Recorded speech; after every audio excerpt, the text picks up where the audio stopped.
UPSC में आपका optional subject क्या था? यूपीएससी में मेरा पीएसआईआर है। तो आंसर राइटिंग के लिए आपको प्रैक्टिस की ज़रूरत पड़ेगी। इसके अलावा बिहार बीपीएससी या कोई भी स्टेट पीसीएस का कुछ थीम एरियाज़ होता है, उन सब एरिया को पीवाईक्यू के थीम के हिसाब से आइडेंटिफाई करना होता है। क्या था? 2019 नवंबर में इसी टाइम में मैं करोल बाग आया था और फिर उसके बाद से लगातार यूपीएससी की तैयारी में रहा हूँ। कई सारे एग्ज़ाम्स दिए, डिफरेंट स्टेजेस तक गया। नमस्ते दोस्तों, मैं हूं शिवम दिवाकर। अभी हम करोल बाग में हैं और आज की वीडियो में हमारे साथ में हैं आनंद कुमार सर। इनका बीपीएससी टेक्निकल में फर्स्ट रैंक आया है। सर ने यूपीपीसीएस के 5 अटैम्प्ट दिए हैं, यूपीपीसीएस के भी लगभग 2 अटैम्प्ट दिए हैं और जेपीएससी का मेंस का रिजल्ट आना बाकी है सर का। बीपीएससी के तीसरे अटैम्प्ट में सर का सिलेक्शन हो गया, जो परसों रात को रिजल्ट आया उसी में ही, और सर का 1 रैंक है बीपीएससी टेक्निकल में। काफ़ी मेहनत की है, काफ़ी लंबे समय के बाद सफलता मिली है। आनंद कुमार सर से ही ये जानने वाले हैं इनकी खुद की अपनी क्या रणनीति रही थी। यही बहुत सारे स्टूडेंट जो तैयारी करते हैं जानना चाहते हैं। सर, सबसे पहले आपको बहुत बहुत बधाई। धन्यवाद। सर, सबसे पहला क्वेश्चन मेरा आपसे ये है, आप बिहार में कहाँ से हैं? मैं बेगूसराय से हूँ। आपकी स्कूलिंग वगैरह सर कहाँ से हुई थी? मेरी स्कूलिंग जवाहर नवोदय विद्यालय बेगूसराय से ही हुई है। 10th एंड 12th दोनों मैंने वहीं से किया। और पता चला है कि आप टॉपर भी रह चुके हैं 10th में, ऐसा सच है क्या? हाँ हाँ, 10th में जवाहर नवोदय विद्यालय से मैं टॉपर रहा हूँ। क्या आपने जब टॉपर उस टाइम बने थे, जब ये सोच लिया था कि मैं यूपीएससी की तैयारी करूंगा, और उस टाइम आपको ऐसा अंदाज़ा था कि बीपीएससी में हो जाएगा, यूपीएससी की तैयारी करूंगा तो? नहीं, मैं तब यूपीएससी के बारे में नहीं सोच रहा था और एक्चुअली मेरे पास तब अवेयरनेस भी नहीं था यूपीएससी या बीपीएससी इन सब का। यूपीएससी में आपका ऑप्शनल सब्जेक्ट क्या था? यूपीएससी में मेरा पीएसआईआर रहा है। और बीपीएससी की जब आप तैयारी करते थे, उसके बाद जब आप प्रीलिम्स एग्ज़ाम देने जाते थे, किन किन बातों का ध्यान रखते थे? नए स्टूडेंट को आप क्या बताना चाहेंगे जिनसे गलतियां हो जाती हैं? बहुत सारे स्टूडेंट का प्रीलिम्स ही नहीं हो पाता है। आपकी खुद की रणनीति क्या रही थी? प्रीलिम्स के लिए मेरा हमेशा रहा है कंसाइज मटेरियल रखना है और उसका रिपीटेड रिवीजन होना चाहिए। और साथ में मेरा रिवीजन का अप्रोच हमेशा एग्रेसिव रहता है। तो जैसे कि अभी 15 डेज़ बचा हुआ है, 15 डेज़ में भी मेरा टारगेट रहेगा कम से कम 3 बार रिवाइज हो जाए। 2 से 3 बार रिवीजन अभी भी हो सकता है 15 दिनों में। मेंस की बात की जाए सर, तो उसमें किस तरीके से एसए के लिए या फिर और जो पेपर होते हैं उनके लिए किस तरीके से आपकी रणनीति? मेंस में तो आंसर राइटिंग एक बहुत इम्पॉर्टेंट उसका हिस्सा है। तो आंसर राइटिंग के लिए आपको प्रैक्टिस की ज़रूरत पड़ेगी। इसके अलावा बिहार बीपीएससी या कोई भी स्टेट पीसीएस का कुछ थीम एरियाज़ होता है, उन सब एरिया को पीवाईक्यू के थीम के हिसाब से आइडेंटिफाई करना होता है। उन सब थीम एरियाज़ को अच्छे से प्रिपेयर करना है। और बाकी चूँकि बीपीएससी भी अभी इवॉल्विंग पैटर्न पे जा रहा है, इनका पैटर्न इवॉल्व कर रहा है, तो इस हिसाब से हमें थोड़ा एक्स्ट्रा एफर्ट की ज़रूरत पड़ती है।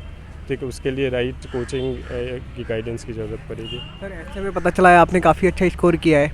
ये कैसे आपने कर दिखाया, कैसे कर पाए? आप डेली भी प्रैक्टिस करते थे लिखने की, या फिर डेली पढ़ते थे, या ऑनलाइन देखते थे, कैसे? इसमें न्यूज़पेपर रीडिंग एक इम्पॉर्टेंट हिस्सा है। दूसरा ऐसे का रेगुलर प्रैक्टिस होना चाहिए। लिटरेरी बेंट मेरा थोड़ा रहा है। मैं कई सारे नॉवेल्स वगैरह भी पढ़ते रहा हूँ, तो उन सब का असर आपके ऐसे के लैंग्वेज पे दिखता है। बिहार के स्टूडेंट को आप क्या कहना चाहेंगे? काफ़ी मेहनती होते हैं, जब भी किसी भी गवर्नमेंट जॉब का रिजल्ट आता है ज़रूर उसमें नज़र आते हैं। हाँ, मतलब बिहार में नॉर्मली यूपीएससी या किसी भी सिविल सर्विसेज का काफ़ी अच्छा क्रेज है वहाँ पे। और दूसरा सोशियो इकोनॉमिक कंडीशन इस तरह का है कि बच्चे अधिकतर बीपीएससी या यूपीएससी की तैयारी में आते हैं, और मुझे लगता है कि वो काफ़ी अच्छा परफॉर्म कर रहे हैं। सर, इंटरव्यू जब आप देने गए होंगे, जैसे आपने पहले यूपीएससी के भी कुछ प्रीलिम्स वगैरह दिए हैं, कुछ मेंस वगैरह दिए हैं यूपीपीसीएस जेपीएससी के, तो इससे पहले आपने कोई और भी इंटरव्यू वगैरह दिया था? आप सर्विस में थे पहले, कुछ ऐसा ही पता चला? मेरे पास जॉब एक्सपीरियंस है। मैं टीसीएस में और डॉइचे बैंक में, दोनों मिला के मेरे पास करीब 6-7 साल का एक्सपीरियंस रहा है। तो वहाँ पे मैंने कई सारे इंटरव्यूज़ वगैरह दिए थे, तो उसका मेरे पास थोड़ा सा एक्सपीरियंस रहा। जब आप बीपीएससी का देने गए थे, थोड़ा सा नर्वस हो रहे थे कि क्या पूछा जाएगा क्या नहीं है? हाँ, एक्चुअली होता क्या है कि कॉर्पोरेट और गवर्नमेंट सेक्टर दोनों में काफ़ी डिफरेंस है। उसकी वजह से इंटरव्यू में क्या क्वेश्चन पूछा जा रहा है, तो उसका भी अलग तरीका होता है। और फिर एक होता है कि हम किसी सपने को लेके जब जाते हैं तो एक थोड़ा प्रेशर भी रहता है उसका, तो इन सब वजह से थोड़ा प्रिपरेशन की ज़रूरत पड़ती है। मॉक इंटरव्यू वगैरह आपने दिया था बीपीएससी के लिए? हाँ, मैंने दिया था। और सर पिताजी क्या करते हैं आपके? फैमिली बैकग्राउंड कैसा? फैमिली बैकग्राउंड, मेरे पापा किसान हैं और मेरी मम्मी हाउसवाइफ हैं, तो यही सिंपल सा है। सर लंबे समय तक जब आपको यूपीएससी में सफलता नहीं मिली, कैसे मोटिवेट रखते थे? कई साल लगभग आप करोल बाग आपका कब आना हुआ था? 2019 नवंबर में, इसी टाइम में मैं करोल बाग आया था और फिर उसके बाद से लगातार यूपीएससी की तैयारी में रहा हूँ। कई सारे एग्ज़ाम्स दिए, डिफरेंट स्टेजेस तक गया इन सब एग्ज़ाम्स में। बीच में कई बार डिमोटिवेशन भी होता है, वापस कॉर्पोरेट सेक्टर जाने का भी कई बार मन में प्लानिंग होती है, बट मैंने कंटिन्यू किया। Civil services as a platform जितना अच्छा अपॉर्चुनिटी देता है, तो वो माइंड में रखते हुए। कैसे मोटिवेट रख पाते थे? कभी मन ये करता था चलो यार दोबारा वहीं जॉब करते हैं या फिर गांव की तरफ चलते हैं? क्योंकि कहा जाता है यहाँ पे काफ़ी ज़्यादा बच्चों के माइंड पर प्रेशर होता है, जब नहीं होता है सिलेक्शन लंबे समय के बाद तो ताने मारते हैं लोग तरह तरह के। ऐसे को सुनने पड़ते थे? हाँ, ये सोशल प्रेशर रहता है, ठीक है। और जैसे कि मेरा एज भी थोड़ा, एज ब्रैकेट्स भी मेरा इस तरह का है, तो यहाँ तो और ज़्यादा सोशल प्रेशर दिखता है। तो यहाँ पे मेरा वही है कि आप किसी सपने को लेके आए हो तो अपनी कोशिश रहनी चाहिए कि उसे पूरा किया जाए, और बाकी लाइफ में अप्स एंड डाउन्स आते रहते हैं। सर एक सवाल मेरा आपसे हो रहा है, जैसे एक कोचिंग है, मैंने उसका कई बार नाम सुना है, जैसे बीपीएससी कॉन्सेप्ट वाला, वो कुछ हेल्प कर पाता है स्टूडेंट की तैयारी के दौरान? आपने कुछ वहाँ से हेल्प वगैरह ली थी, ऐसा कुछ पता चला है? हम किसी भी एग्ज़ाम में मैं स्टैटिक कंटेंट बुक्स से रेफ़र करता हूँ, जो भी स्टैंडर्ड एनसीईआरटी और बुक्स हैं, बट अभी ऑनलाइन रिसोर्सेज काफ़ी ज़्यादा आ गए हैं, तो उनका भी इफ़ेक्टिव यूटिलाइजेशन होना चाहिए। तो उसके लिए बीपीएससी कॉन्सेप्ट वाला मैंने यूज किया था। स्पेशली बिहार स्पेशल वाला पार्ट्स रोहित सर ने पढ़ाया है, वो बहुत ही अच्छा है। और इसके अलावा काफ़ी सारे और भी यूट्यूब चैनल्स हैं जिसको रेफ़र किया जा सकता है। सर आप DYSP बने हैं, फाइनल हो गया है? हाँ, मेरा DYSP टेक्निकल है।